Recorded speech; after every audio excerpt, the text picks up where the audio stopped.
आप सभी को बहुत बहुत नमस्कार और आप सभी का बहुत बहुत स्वागत है मेरे YouTube चैनल ज्ञान धारा में। आज है वरुथिनी एकादशी, तो आज हम जानेंगे वरुथिनी एकादशी का शुभ मुहूर्त, पूजा विधि, महत्व और कथा के बारे में। तो बोलिए जय श्री राम। एकादशी को सभी व्रतों में सबसे प्रमुख माना गया है। इस बार वरुथिनी एकादशी 4 मई शनिवार को मनाई जाएगी। इस एकादशी व्रत को सुख और सौभाग्य का प्रतीक माना गया है। इस दिन भगवान विष्णु की पूजा की जाती है। एकादशी व्रत का सीधा प्रभाव मन और शरीर दोनों पर पड़ता है। इसके अलावा एकादशी के व्रत से अशुभ संस्कारों भी नष्ट हो जाते हैं। वरुथिनी एकादशी के शुभ मुहूर्त। एकादशी तिथि की शुरुआत 3 मई शुक्रवार को रात 11:24 से शुरू होगी और तिथि का समापन 4 मई शनिवार को रात 8:38 पर होगा। वरुथिनी एकादशी का पारण 5 मई को सुबह 5:37 से लेकर 8:17 तक रहेगा। अब हम जानेंगे वरुथिनी एकादशी के महत्व के बारे में। माना जाता है कि कुरुक्षेत्र में सूर्य ग्रहण के समय एक मन स्वर्णदान करने से जो फल प्राप्त होता है, वही फल वरुथिनी एकादशी का व्रत करने से मिलता है। वरुथिनी एकादशी के व्रत को करने से मनुष्य इस लोक में सुख भोग कर परलोक और स्वर्ग को प्राप्त होता है। शास्त्रों में कहा गया है कि हाथी का दान घोड़े के दान से श्रेष्ठ है। हाथी के दान से भूमि दान, भूमि के दान से तिलों का दान, तिलों के दान से स्वर्ण दान तथा स्वर्ण दान से अन्न दान श्रेष्ठ है। अन्न दान के बराबर कोई दान नहीं। अन्न दान से देवता, पितर और मनुष्य तीनों तृप्त हो जाते हैं। पौराणिक शास्त्रों में इसको कन्यादान के बराबर माना गया है। वरुथिनी एकादशी के व्रत से अन्नदान तथा कन्यादान दोनों के बराबर फल मिलता है। इस एकादशी व्रत को जो मनुष्य विधिवत करते हैं, उनको स्वर्गलोक की प्राप्ति होती है। इसका फल गंगा स्नान के फल से भी अधिक है। इस व्रत के महात्म को पढ़ने से 1000 गौदान का फल मिलता है। अतः मनुष्य को जीवन में धर्म कर्म को स्थान देते हुए जीवन यापन करना चाहिए तथा पाप कर्मों से दूर रहना चाहिए। यह एकादशी सौभाग्य देने वाली है तथा सब पापों को नष्ट करके अंत में मोक्ष देने वाली मानी गई है। मान्यता अनुसार यदि कोई अभागन स्त्री या एकादशी का व्रत करती है तो उसको सौभाग्य मिलता है। इस व्रत से मनुष्य अनंत सुख भोग कर स्वर्ग को प्राप्त करता है। एकादशी के दिन पितृ तर्पण करने से पितृ प्रसन्न होते हैं तथा पापों के नाश करके सुख संपन्नता और ऐश्वर्य का वरदान देते हैं। अब हम जानेंगे वरुथिनी एकादशी दिन की पूजा विधि। वरुथिनी एकादशी के पहले दिन यानी दशमी तिथि की रात्रि में सात्विक और हल्का भोजन करें। एकादशी के दिन सुबह सूर्योदय से पहले उठकर शौच आदि से निवृत्त होकर स्नान करके अच्छे वस्त्र धारण करें। तत्पश्चात व्रत का संकल्प लें। श्री भगवान विष्णु को अक्षत, दीपक, नैवेद्य आदि सामग्री से विधि पूर्वक पूजन करें। घर के आसपास पीपल का वृक्ष हो तो उसकी जड़ में कच्चा दूध चढ़ाकर पूजा करें और घी का दीपक जलाएं। साथ ही तुलसी माँ की भी पूजा करें।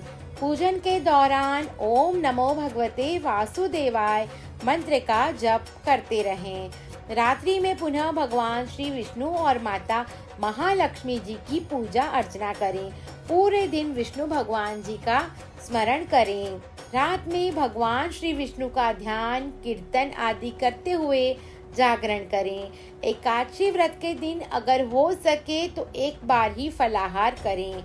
एकादशी के अगले दिन यानी द्वादशी को व्रत खोलने से पूर्व पुनः श्री विष्णु का पूजन करके किसी योग्य ब्राह्मण या गरीब व्यक्ति को भोजन कराएं तथा दान दक्षिणा दें।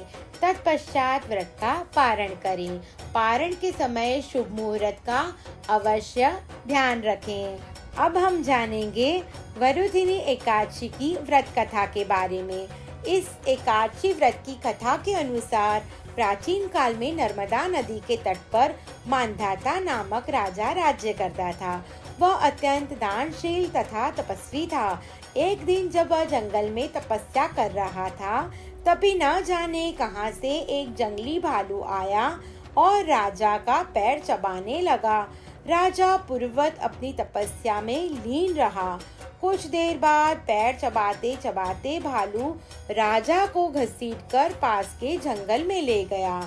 राजा बहुत घबराया, मगर तापस धर्म अनुकूल उसने क्रोध और हिंसा न करके भगवान श्री विष्णु जी से प्रार्थना की। करुण भाव से श्री भगवान विष्णु जी को पुकारा। उसकी पुकार सुनकर भगवान श्री हरि विष्णु प्रकट हुए और उन्होंने चक्र से भालू को मार डाला। राजा का पैर भालू पहले ही खा चुका था। इससे राजा बहुत ही शोकाकुल हुआ। उसे दुखी देखकर भगवान विष्णु बोले, हे वत्स, शोक मत कर, तुम मथुरा जाओ और वरुथिनी एकादशी का व्रत रखकर मेरी वराह अवतार मूर्ति की पूजा करो। उसके प्रभाव से पुनः सुदृढ़ अंगों वाले हो जाओगे। इस भालू ने तुम्हें जो काटा है, यह तुम्हारे पूर्व जन्म का अपराध था। भगवान की आज्ञा मानकर राजा मंधाता ने मथुरा जाकर श्रद्धा पूर्वक वरुथिनी एकादशी का व्रत किया। इसके प्रभाव से राजा शीघ्र ही पुनः सुंदर और संपूर्ण अंगों वाला हो गया। अतः जो भी व्यक्ति भय से पीड़ित है, उसे वरुथिनी एकादशी का व्रत रखकर भगवान विष्णु का स्मरण करना चाहिए। इस एकादशी के प्रभाव से राजा मंधाता स्वर्ग गया। इस व्रत को करने से समस्त पापों का नाश होकर मोक्ष मिलता है। इस एकादशी के प्रभाव से राजा मंधाता को स्वर्ग मिला था। मान्यता है कि जो मनुष्य विधिवत इस एकादशी व्रत को करते हैं, उनको स्वर्गलोक की प्राप्ति होती है। इसका फल गंगा स्नान के फल से भी अधिक है।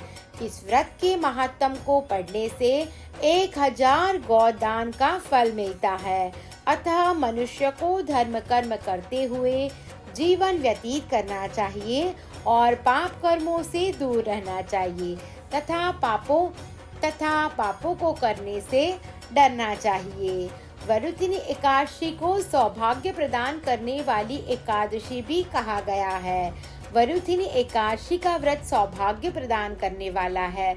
इस दिन अन्नदान करने से पितृदेवता, मनुष्य आदि सबकी तृप्ति हो जाती है। स्वयं श्री कृष्ण ने इस एकादशी को महात्म अर्जुन को समझाया है कि वरुथिनी एकादशी का व्रत करने से व्यक्ति को जस सेना करने, दुख और दुर्भाग्य दूर करने जैसा फल मिलता है।